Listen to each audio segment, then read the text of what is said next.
ልጅባት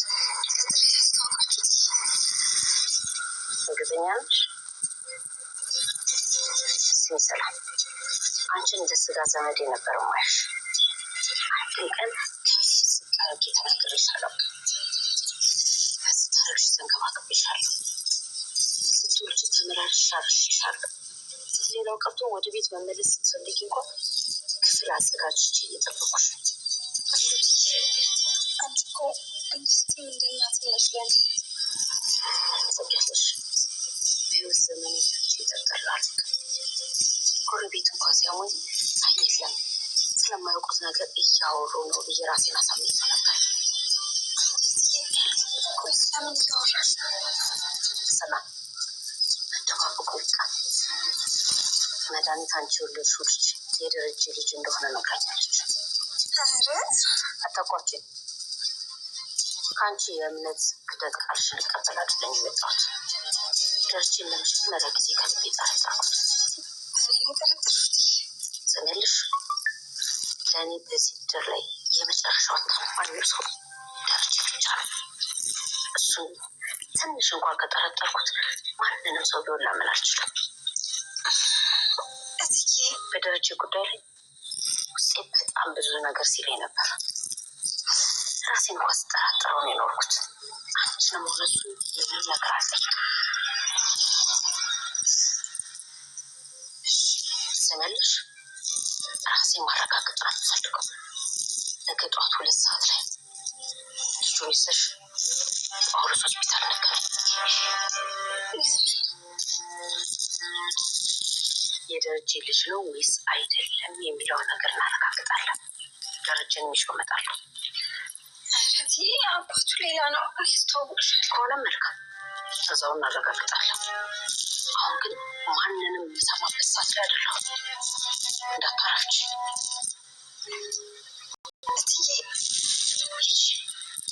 ልጅ ያለቅሳል። ችለት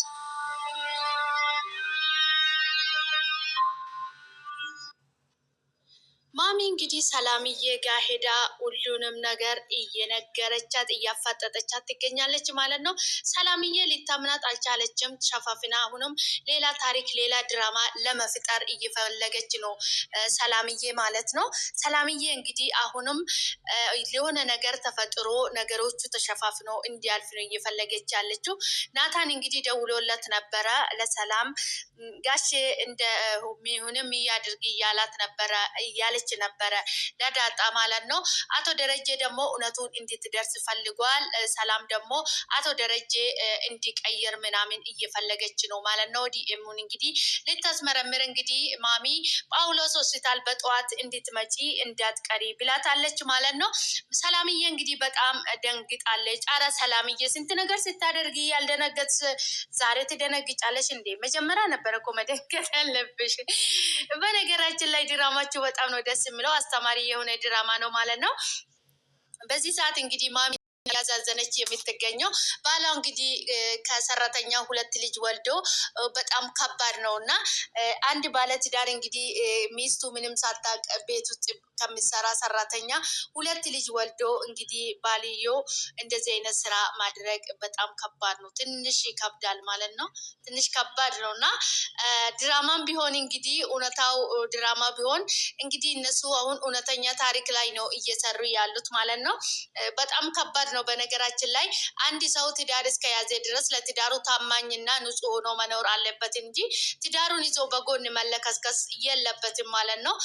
ነገር ግን ያው ያሞኔ እንግዲህ አቶ ደረጀ ከሆነም በኋላም በጊዜ ቢነግራት እንደዚህ አድርጌያለሁ ሰክሬ እንዲሆኛለሁ ብለው በትኩሱ ቢነግራት ኖሮ ለማሚ እንደዚህ ሁሉ ቦታ አይደረስም ነበረ ማለት ነው። ነገር ግን አቶ ደረጀ ግዴለሽ ሆኖ ሁሉንም ነገር እንግዲህ ሸፋፍኖ ሲያኖረው ቆይተው እንግዲህ ዛሬ ማሚን የማሚ ስሜት ተጎዳ። እንግዲህ ማሚ በጣም ነው የምታዛዝነው ማለት ነው። ናታን እንግዲህ ይዟት ሄደው ነበረ መኪና ውስጥ እየጠየቀች ናታን በጣም ተጨንቋል። እንደውም ናታን እንዳሰበ ይጣላሉ ብሎም አስቦ ነበረ። ማሚ ግን አንዳንድ ነገሮችን ጠየቀችና እሱንም ለመካድ ስትፈልግ እኔ ያንቺን የውሸት ጥያቄ ልቀበል አይደለም የመጣሁት፣ ነገ ጠዋት እኔም ደረጃ ይዤ እመጣለሁ፣ አንቺም ጳውሎስ ሆስፒታል እንድትገኝ እንዳታረፍጂ ብላ ምን ብላ ነገራት ሄደችን ማለት ነው። ማሚ በጣም አስቸጋሪ ነው እንግዲህ አንዳንድ ጊዜ እውነትን እንደብቅና ረጅም ዘመን ልናቆይ እንችላለን። ነገር ግን እውነት መቼም የምትደበቅ ነገር አይደለችም ማለት ነው። እውነትና ጨረቃ መደበቅ አንችልም ማለት ነው። ይመጣል፣ ሲመሽም ይወጣል እንግዲህ ነገር ግን እውነቱን ደብቀን ዘላለም እንኖራለን ብለን የምናስበው ነገር አንድ ቀን እውነት ፈንድታ የምትወጣበት ቀን ይኖራል ማለት ነው። ማሚ እንግዲህ ሁሉንም ነገር ደርሳበት አሁን እንግዲህ የቀራት እንግዲህ አሁን ዲኤሙን ነው። ወይዘሮ መድኃኒት እንግዲህ ለማሚ ሁሉንም ነገር ተናግራለች ዘርዝራ ማለት ነው። ማሚ በጣም ነበረ እያለቀሰች የምትገኘው። በጣም ነው የምታዛዝነው ማሚ። በነገራችን ላይ በጣም የሚያዛዝን ልብ የሚሰብር ድራማ ነው እንግዲህ ይሄ ድራማ ማለት ነው። እውነት ለመናገር ማሚ በጣም ነበር ያዛዘነችኝ። በጣም ነው የሚተዛዝነው ማሚ። እንግዲህ እንደዛ በፍቅር በሰላም በደስታ የተሞላ ቤተሰብ በአንድ ጊዜ እንደዚህ ወደ ሀዘን ደስታቸው ሲቀየር በጣም ነው የሚያዛዝነው ማለት ነው። በጣም የሚያዛዝን ነገር ነው። ማሚ በጣም ነው የሚተዛዝነው ማለት ነው። አቶ ደረጀ እንግዲህ በአንድ ጎኑ በጣም እያለቀሰ ይገኛል ማለት ነው። ሰላም ሰላም፣ ውድና የተከበራችሁ የኔ ውድ ቤተሰቦች እንደምን አላችሁ? ልጅ ደህና ናችሁ ወይ? ያለው ፈጣሪ የተመሰገነ ይሁን። እናንተም በያላችሁበት ቦታ ሰላም እንደምትሆኑልኝ ተስፋ አደርጋለሁ። ውድ ቤተሰቦች እንኳን ወደ ቤቴ በሰላም መጣችሁ። ሰላማችሁ ይብዛልኝ በያላችሁበት ቦታ። ፈጣሪ ከክፉ ነገር ሁሉ ይጠብቃችሁ። ሰላም ለሀገራችን። እንኳን ወደ ቤቴ በሰላም መጣችሁ። ሼር፣ ላይክ፣ ሰብስክራይብ በማድረግ ቤተሰብ ይሁኑ፣ ወደ ቤቴ ይቀላቀሉ ማለት ነው። ውድ ቤተሰቦቼ ወዳችሁ ፈቅዳችሁ ስለምትከታተሉኝ ከልብ አመሰግናለሁ። ፈጣሪ ከክፉ ነገር ሁሉ ይጠብቃል። ሰላም ለሀገራችን። ዳጣ ድራማ እንግዲህ እጅግ በጣም አስገራሚ ልበን ጠልጣይ የሆነ በእውነተኛ ታሪክ ላይ የተመሰረተ ድራማ ነው ማለት ነው።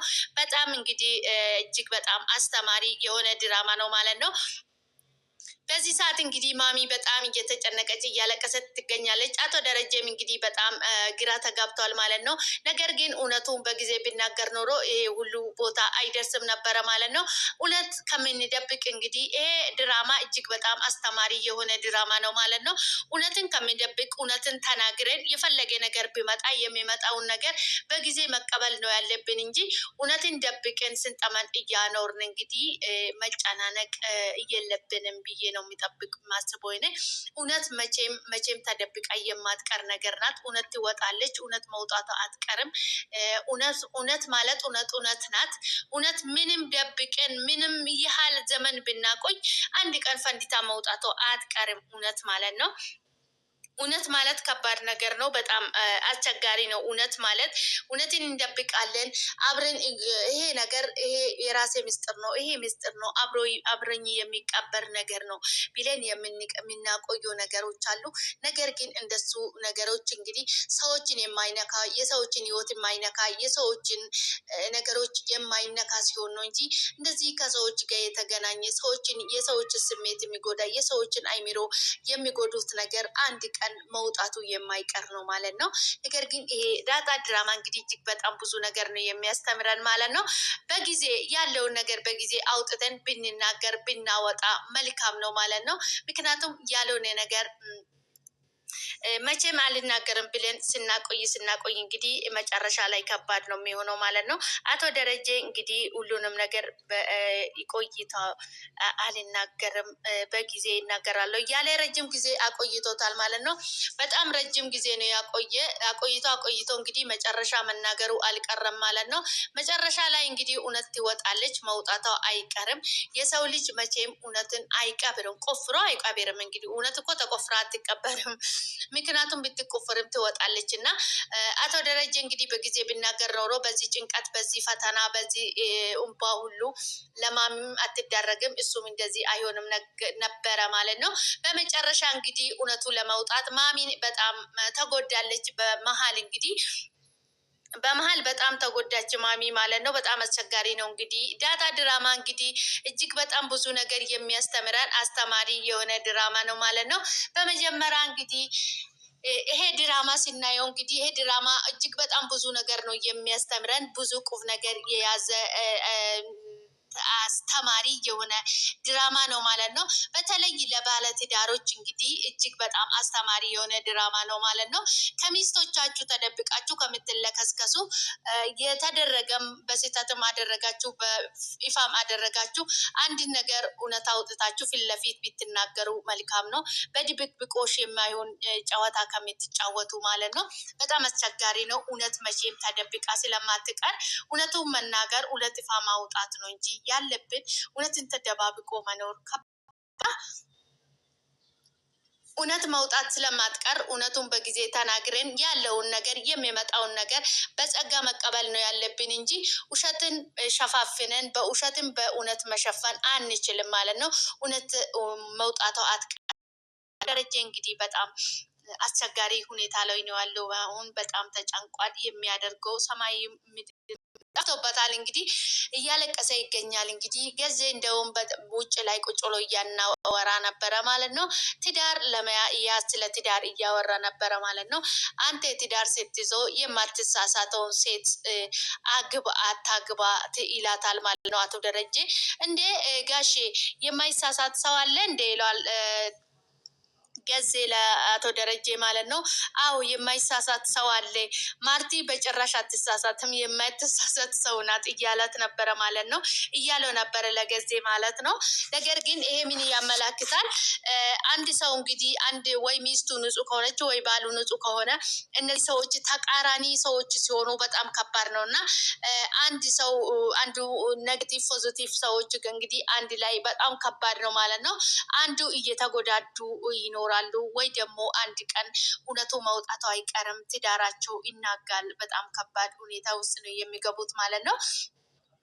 ከዚህ ሁሉ እንግዲህ የመሄድ አባዝም ያለበት ሰዎች እንግዲህ ወይ ይፋ ተናግረው ወይ ደግሞ መሄድም ከፈለጉ ይፋ አውጥቶ ሊሄድ ነው ብሎ መሄድ ነው ያለባቸው እንጂ ቁጭ ብሎ ትዳር ይዞ ትዳር አለኝ ብሎ ቁጭ ብሎ የሰው ስሜት ከመጉዳት ይልቅ እኔ መሄድ ይፈልጋለሁ እሄዳለሁ ብሎ ቢያወሩ ቢናገሩ በይፋ ቢናገሩ ነው የሚሻለው። እንግዲህ ማሚ እንደዚህ ማልቀሷ እንደዚህ ስቅ ብላ ማልቀሷ እንደዛ ፍንድቅድቅ ያለች እናት ሰላም ፍቅር የተሞላበት ቤተሰብ እንደዛ ደስተኛ የሆነች እናት ዛሬ በሁንባ ፊቷ እየጨለመበት እንግዲህ የአቶ ደረጀ ስራ ነው። እንግዲህ ድራማም ቢሆን እነሱ ድራማ ቢያመጡም እንግዲህ የእውነተኛ ታሪክ ላይ የተመሰረተ ስለሆነ እጅግ በጣም ብዙ ነገር ነው የሚያስተምረን፣ ብዙ ነገር ነው የምንማርበት ማለት ነው። ውድ ቤተሰቦቼ በድጋሚ እንኳን ወደ ቤቴ በሰላም መጣችሁ። ሼር፣ ላይክ፣ ሰብስክራይብ በማድረግ ቤተሰብ ይሁኑ፣ ወደ ቤቴ ይቀላቀሉ ይላችኋለሁ። ፈጣሪ ከክፉ ነገር ሁሉ ይጠብቀን፣ አገራችን ሰላም ያድርግልኝ። ቪዲዮን ሲታዩ ላይክ ያደርጉልኝ፣ ከእናንተ የሚጎል ነገር የለምና ፈጣሪ ሀገራችን ሰላም ያደርግልኝ። ሰላም ለሀገራችን፣ ሰላም ለሰው ልጅ በሙሉ። ከሁሉም የሚበልጥ ለሰው ልጅ